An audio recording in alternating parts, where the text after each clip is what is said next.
This is a fan-generated show. If you would like to support us, please go to jamieglazov.com, and also don't forget to subscribe to our YouTube channel. And make sure to order Jamie Glazov's new critically acclaimed jihadist psychopath, how he is charming, seducing, and devouring us. All your support is greatly appreciated.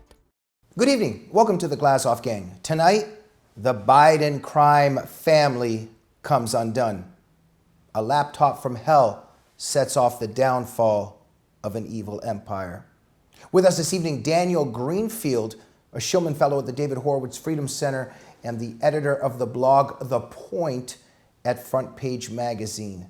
Daniel, welcome back to the Glazov Gang. Thank you, Jamie. Thank you so much for having me on. Great to have you on. And the title of this program and this program itself overall is dedicated and credited to your incredible article at Front Page recently, which was titled The Biden Crime Family Comes Undone. Daniel, let's begin.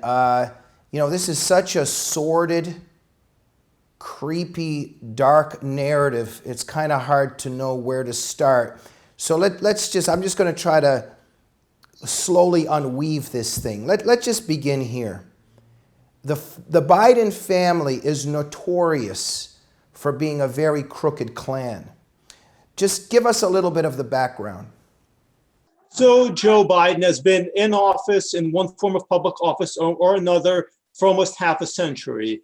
This is his career. This is his entire life. And you know what? He's not there for the public service. He's not there because he wants to help people. He's there because he wants to help himself. He built an entire commercial and political empire around his power base. And this is a guy who was a big fish in a small pond out in Delaware.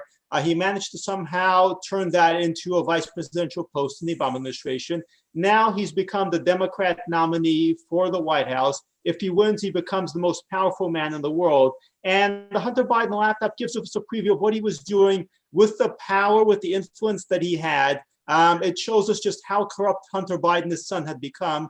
And it shows us pretty clearly that the son was following in the footsteps of the father. If you've looked at the sort of stuff on Hunter Biden's laptop, it's a reflection of the way we see Joe Biden acting on the campaign trail. The financial corruption, again, very clearly the stuff that Joe Biden has been doing. And now we actually have the former CEO of Hunter Biden's company coming forward and saying that Joe Biden was completely in on the loop on everything. Absolutely. Let's just get into a few of the details here. Again, I want to just go into the background here a little bit, the background story.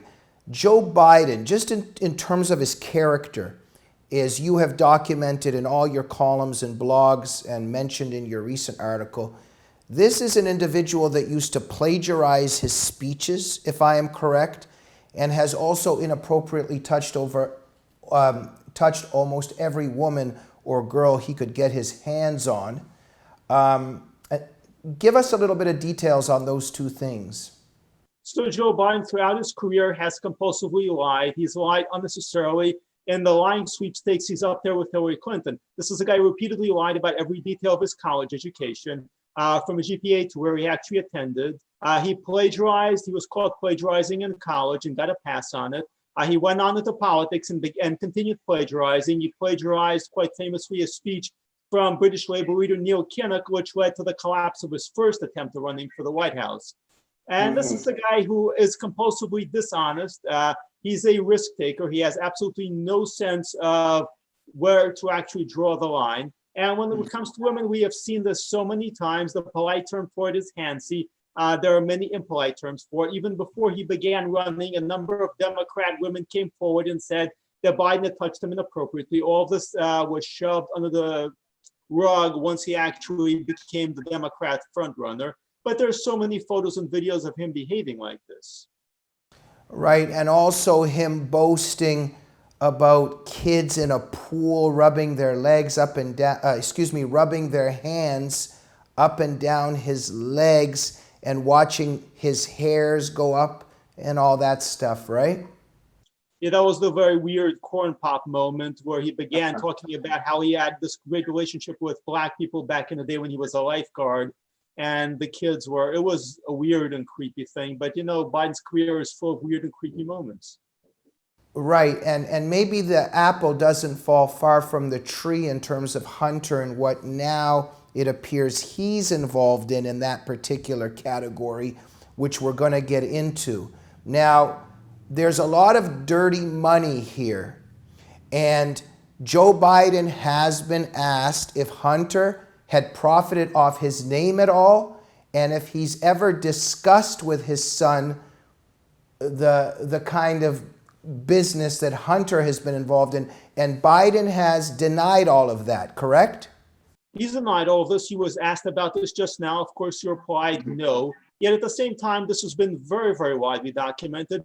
Even before these latest revelations, back when Biden was just a candidate and some of the media wanted to bring him down because they wanted somebody even more left-wing, they were documenting this in detail. Politico actually had quoted an executive off the record, but nonetheless who said that James Biden, his brother, who, by the way, got $1 billion contract to build houses in Iraq, despite not exactly having any educational qualifications to do anything.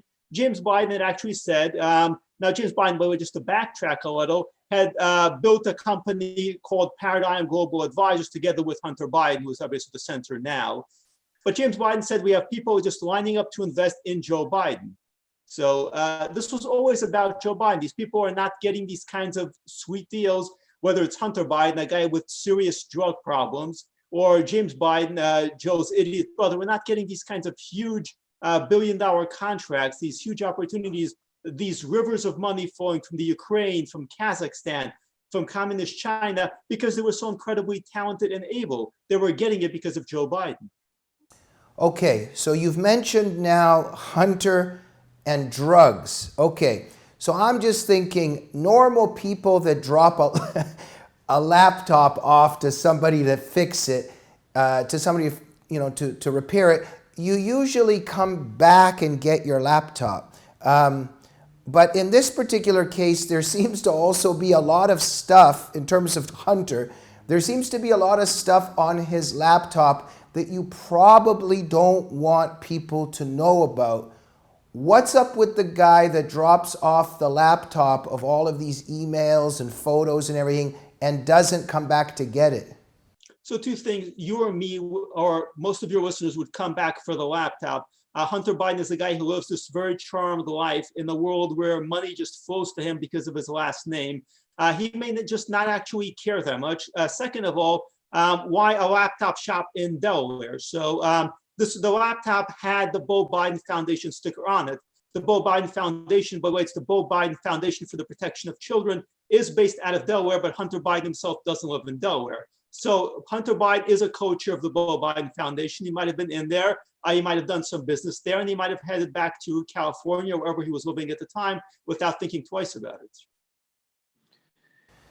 Yeah, very, very strange. Now, you also quote Joe Biden responding at one point, his son's laptop comes up, or the emails and all that, and Biden replies, quote, "The vast of the intelligence people have come out and said there's no basis at all," quote unquote. Why, as you yourself said, why do you need to refer to what the vast of the intelligence people say? Why don't you just say what the truth is, aside, regardless of what other people are saying? This is the key point. I mean, if somebody accuses you of having stolen something or of having done something, you would deny it or you would just kind of deflect. And Joe Biden is deflecting. At no point in time has Joe Biden or Hunter Biden or the Beau Biden Foundation come forward and said, this is not our laptop. This has nothing to do with us. This is some sort of Russian disinformation operation, which would be fine. We can then deal with that because that's a specific denial. But there's been no specific denial. There's been these kinds of general denials. No, we haven't done anything wrong. But when it comes to actually saying this is not our laptop, these are not photos of Hunter Biden, these are not actual messages or text, they will never actually deny the specifics about it. And that is basically an admission of guilt.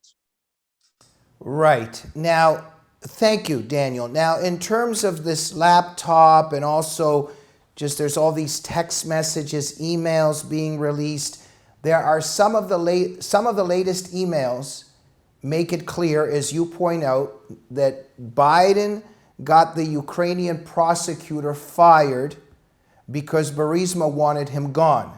And so Tell us about all that. This is all confirmed now, right? I mean, it's getting more and more confirmed by the minute. So, I mean, we're pretty clear, first of all, that Joe Biden was very much in the loop as far as the business dealings went. So we also have multiple streams of information. So we've got the stuff on the laptop, which is damning in its own way. We've got other emails coming out from separate sources. We've got two of Hunter Biden's business partners now coming forward to disclose some of this, just to clarify for listeners of this, because it gets a bit complicated. But, you know, being a Biden is apparently very complicated. Right. But also now involved in all this too, you know, you're saying, yes, Hunter is very spoiled, privileged. Yeah, just drops the laptop off. He's got another 20 over here. Who cares? He'll just buy another one. But chances are also that he was just high out of his mind and just probably forgot, or whatever the case is in terms of a drugged mind, right? Yeah, I don't think this was really a huge priority for him. The huge priority for him was making money. So at some point, maybe he didn't even drop it off personally. It's hard to know. But the repair shop owner, Mac Isaac, has never been able to specifically confirm that was Hunter Biden. There is a signature on the paperwork. It might be Hunter's, it might be somebody else's. But the contents are clearly Hunter Biden's. Okay. Now the repair guy obviously saw something very disturbing on there. And there's a reason why he handed it over to the authorities or to the FBI or whatnot. If the FBI and the authorities have had it for so long, why have they not done anything with it until now?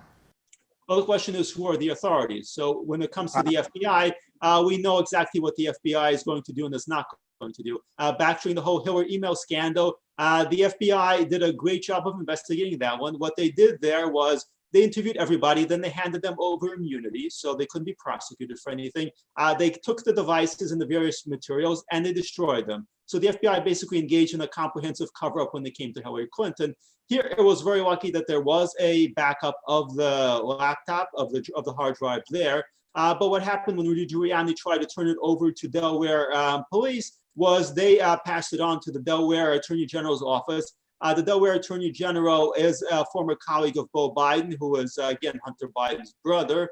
And, you know, I should mention that Beau Biden was the former Attorney General of Delaware. He was being groomed for higher political office. So pretty much everybody in Delaware law enforcement is going to have some connections to Beau Biden. His foundation is run by another former AG. So the bottom line is they turned it over to the FBI again, which means, you know, you're playing catch-22.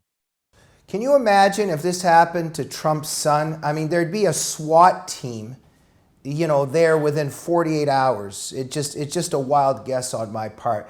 But in other... It would be the only thing the media would be talking about for 2 weeks straight, right up until Election Day. Right. So the intelligence agencies, in this case FBI and these other authorities, they're in the hands of the Democrats, and they're suppressing the evidence, right? It's pretty clear that they're suppressing the evidence. We absolutely cannot trust the FBI to conduct an investigation.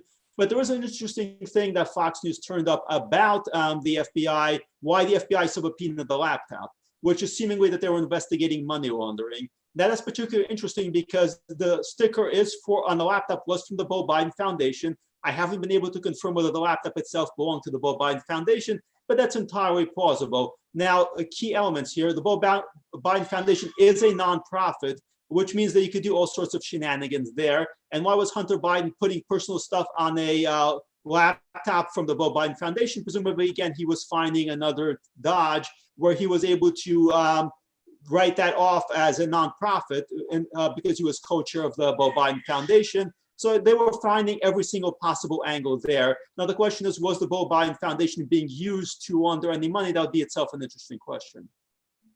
Now, thank you, Daniel. And there are now released messages that reveal that in terms of the investing that was going on, perhaps from China and, you know, these other places, they were going to the quote unquote, what's referred to as the big guy, which is Biden, right? So Biden is called the big guy in these exchanges, correct? Bobulinski, the former CEO of the company, has come forward and confirmed that this was indeed Biden. Okay, and what is this big guy doing? So before Democrats had claimed there was no evidence that Biden had any share of this. Now there's very blatant evidence via Tony Bobulinski that Biden did have a share of this. Now they're claiming that at the time Biden was a private citizen, so there was nothing illegal going on. There was no conflict of interest. But it's pretty obvious that if China is pushing a lot of money to a politician, it's because they expect him to actually go forward and become somebody. When you see this with the Clinton Foundation, once Hillary Clinton lost in 2016, all the Clinton Foundation money dried up right away. The same thing will happen with Biden. Nobody's going to be giving Biden a portion of the pie if he loses on election day. Thank you, Daniel. Now, it's just incredible that, I'm trying to unweave all of this and you're helping me and we're trying to unravel this, somewhat of a mystery. It's just incredible that we have to do this on the Glazov Gang and that this isn't being done on CNN and MSNBC and the establishment media and New York Times, Washington Post. There's obviously something very wrong here. But maybe I'm mistaken because the establishment media really has to focus on really what needs to be focused on. And that's how Borat tricked Giuliani, right, Daniel?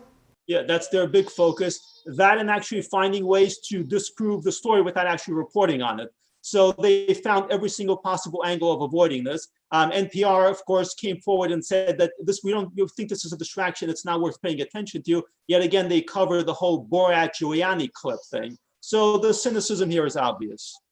Okay, so look, let's just go over to the other swamp going on. So we've got Joe Biden and all that sniffing of the hair and all these women he's massaging and young girls he's touching. Just such a creepy story.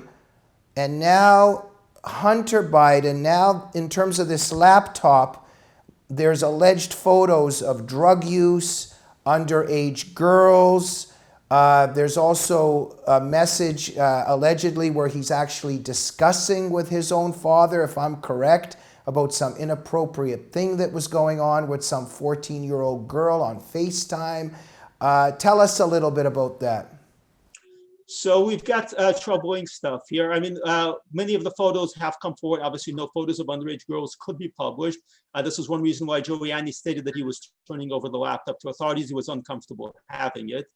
But we have photos of sexual and seemingly drug-related activities. And we've got this very troubling exchange, this exchange of messages between Joe Biden and Hunter Biden, seemingly talking about him being accused of behaving inappropriately with a 14-year-old girl. Some have speculated this might be his own niece because Hunter Biden was also conducting a relationship with Beau Biden's widow. And her daughter would have been around the right age at the time, which would make this the story even worse. In your article, you ask a question in terms of this. What did a teenage Hunter grow up seeing his father do? It's a fair question, right? I think that's exactly what it is. The child is father to the man. What exactly did Hunter grow up seeing? Because Joe Biden has had a very problematic history with women, and we've seen his problematic behavior all around. For Hunter Biden, Joe Biden would have been the role model. The very messed up guy you see, the addict, the corrupt influence peddler, the guy who seems to have really inappropriate relationships with women, really that is very much an echo of Joe Biden. Hunter Biden is who Joe Biden was. And really Hunter Biden is who Joe Biden shaped him to be. This is what was considered appropriate. This is what was considered normal in the Biden family. And the Democrats are running on decency. They keep saying Joe Biden is the decent candidate. He's absolutely the candidate you can trust. He's the normal middle American candidate. He's middle-class Joe. And no, the Biden family is very fundamentally screwed up. They are very messed up people. They're people who have misbehaved for quite a long time. They came out of a culture of misbehavior. And the laptop is just peeling back the curtain on the Biden family. Thank you, Daniel. So look, just in a simple way, could you just explain to our audience the role of China here? Why does China keep being brought up? So there are countries that are simply buying up American politics wholesale. China is one of them. China is directing much of its commercial energy at us because we're effectively China's economy. And they do that in the familiar way. They do that by buying American politicians. They treat us like an oligarchy, the way they're an oligarchy. So they come in, they figure out who they can buy, and they do it. And they certainly did that with Biden. And they do that in a number of ways. I mean, we kind of think of people slipping politicians envelopes of money. That's very crude. In Washington, D.C., what you do is you create business opportunities. You create business opportunities for relatives of family members. Now, by the way, this is exactly the way it works in communist China. The communist elite, when you look at the communist elite that's running China, all their family members are invested in companies. They're the ones that are making billions of dollars. And the people at the top are just, no, it has nothing to do with us. They're just very successful on their own.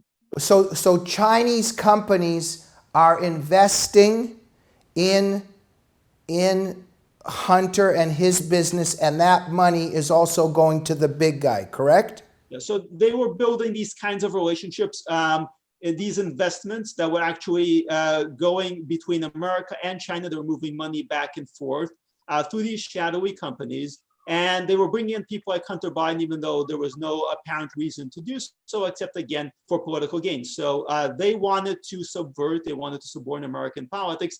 And they did so by the way, Hunter Biden was not alone. Kerry's son was involved in some of this stuff. They bring in members of the political elite. They bring in their children. They create business opportunities for them. They get board seats. Hunter Biden had a board seat that he only very recently gave up. And they make the connections that allow them to profit hugely from their family name. Yet in theory, on paper, it's not supposed to, the money's not supposed to directly go to the politicians in question. Yet here we're actually seeing evidence that some of the money was going there. We have actually messages that were saying, don't mention Joe unless you're actually private and in face-to-face. So they did not want to leave a paper trail. It was mentioned that they were very paranoid. So they were skirting the laws very, very deliberately. You know, it's incredible that everything that you're saying right now, that during all of this, the FBI is investigating some Russian fantasy collusion of Trump, when this is what actually needs to be getting investigated, right?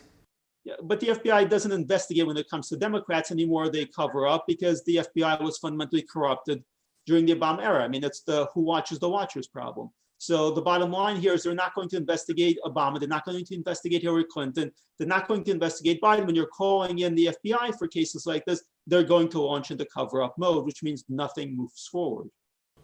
Right. Well, look, but people are coming out of the woodwork. And then there's this laptop. Now, as you've mentioned, Tony Bobulinski, the CEO that was appointed by Hunter. He's the CEO of Sinohawk Holdings, which I guess is this partnership between the Chinese, and they're operating something here with the Biden family. Tell us again, what is Tony exactly exposing? Now, the Biden denied it and said it's all a lie, but then Bobulinski had a presser and said, no, this is true, and he's got evidence on his cell phones, etc., etc. Crystallize for us what's happening there, because it seems like quite a bombshell, right?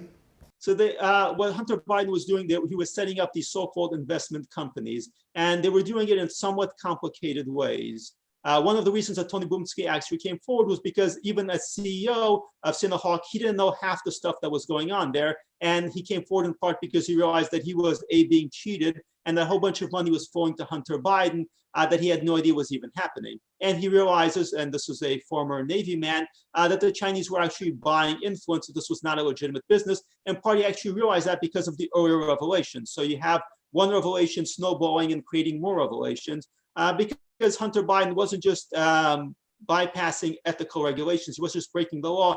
He was screwing everybody he was dealing with. Daniel, in these revelations, as you said too, it's revealed that the motto of the whole corrupt campaign was "Don't mention Joe," and that there had been a lot of paranoia going on. So obviously something bad and illegal was going on if they're just constantly saying "Don't mention Joe," right? Yeah, there's no question about it. I mean, we're seeing a large amount of money being moved around, which is itself illegal. Now, Joe Biden, while all this was going on, was planning to run for president. All this would have been hugely inappropriate and would have actually torpedoed his campaign before it even began if all this was out. So On the one hand, they wanted to cash in a whole lot. On the other hand, they wanted to maintain a kind of plausible deniability. Now, before this, Harry Reid was doing much of the same things. The Reid family got caught up in doing much of the same things, also again with China. Because what's going on is you have Chinese businessmen who are looking for entry into America. You have these so-called family members of powerful Democrat politicians who set up these very complicated entities to move money around. These are supposedly investment vehicles. They have multiple components. What we're seeing from Tony Blinsky is that really they set up this very complicated entity with multiple components. Even Blinsky didn't understand exactly what was going on there. And you don't do all that because you have legitimate investment opportunities going on. If you do that, you trumpet it, you announce it, you say, we're making this much money in China, come join us, we can make you money too. When you have to engage in all these shenanigans, or, as Joe Biden would say, malarkey, you're doing it because you're hiding dirty money. Daniel, why is Bubulinski doing what he's doing? So, you have his articulated reasons, which I think are reasonably straightforward. First of all, he feels that he was used. Second of all, he feels that he was cheated. Third of all, he's worried, I think, and this is not something that he might be saying out loud, but I think he's worried about becoming the fall guy, because it's very easy to say, we have this guy, he's not really that important per se. He was doing all the stuff. Hunter Biden had no idea. Hunter Biden was off smoking crack. He didn't know what was going on. Joe Biden certainly had no idea what was going on. So, you have to wonder, why was he retaining all the stuff in the first place? Why did he retain this whole trail of information? So I think even back then, he was worried about being kind of hung out to dry. Okay. Now, in terms of everything that we're discussing right now, the Biden camp's thesis, accusation, defense is that this is all Putin planting disinformation, right? Biden's press secretary, Simone Sanders, has come forward and said anybody who's just reporting on this, anybody in the media reporting on this, is amplifying Russian disinformation. Now, this is, by the way, a very Russian argument where if you criticize Putin, you're working for the CIA. The Democrat argument now is if you criticize Biden, you're working for the FSB, which is obviously an authoritarian, corrupt, dishonest argument. You should be able to criticize Biden. You should be able to expose his dirty dealings without being accused of being a foreign agent. It's deeply dishonest. And if you look at the timeline, it absolutely does not work because this laptop was dropped off in April 2019.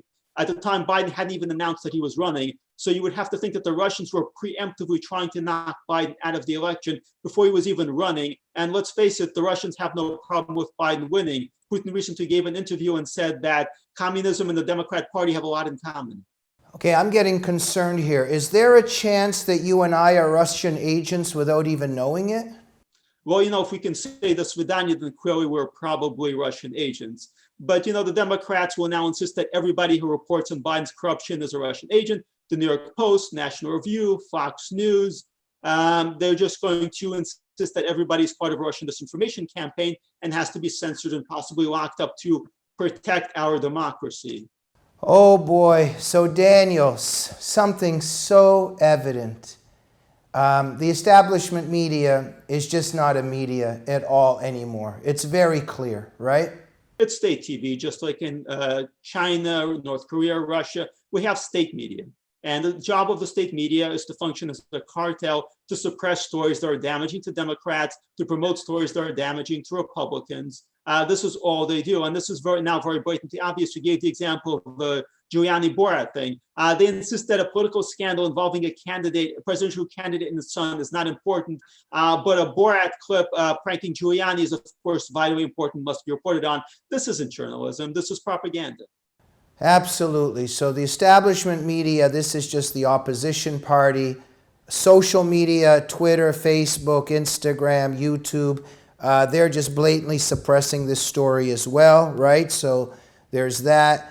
And then the intelligence agencies also in the hands of very bad people, the left, etc., right? So there's just this tsunami of communist evil against truth and goodness, right?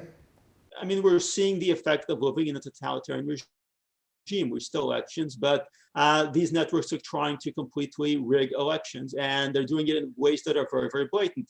Facebook and Twitter actively suppressing negative story about Biden that could sink his re-election chances. I mean, this is the sort of thing you get in dictatorships. And we don't have an actual dictator. What we have is a crowdsourced network, an oligarchy that consists of Silicon Valley and Wall Street and Hollywood and parts of the political elite. I mean, billions of dollars are flowing into this election just from San Francisco and New York alone, and they're going into races across the country. So what we have is a shift away from an open system, from a liberal system, to an authoritarian one controlled by large amounts of money, controlled by special interests and powerful industries. And they're essentially ruling America.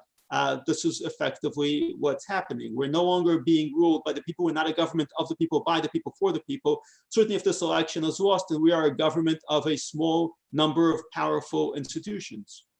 All right, and my family escaped the Soviet Union thinking that we were escaping communism. Daniel, let's try to end on a positive note. There does appear to be some investigations now happening, even though I think one is an FBI investigation. But there is some hope that some authorities somewhere are now actually really looking into things, and maybe there might be some justice. Is there some hope here?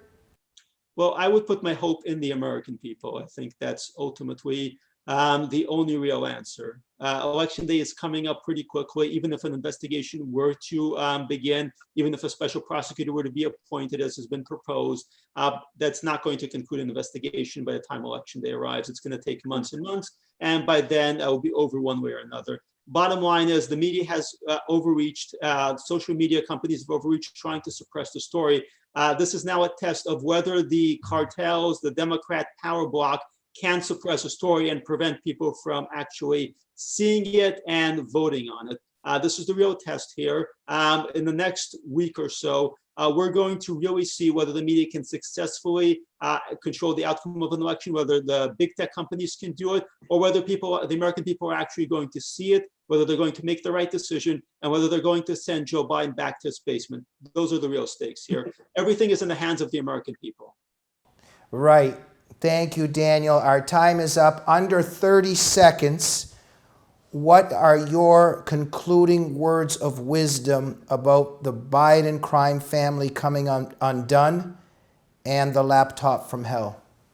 The important thing to understand is there's nothing extraordinary about Joe Biden or Hunter Biden. I've referenced this before. We saw the same thing with Harry Reid, the former Democrat Senate leader, and his family. We've seen the same thing with the Clintons. This is a recurring pattern, and you have to ask, why does it keep happening again and again to top Democrats? The answer is it's not just Joe Biden, it's not just Hunter Biden. The Democrat Party is fundamentally corrupt. This is how they do business. There's nothing unusual about this. Just about any Democrat is going to do the same thing. And this is really how they run America. This is why so much money is on their side, and this is what is at stake in this election.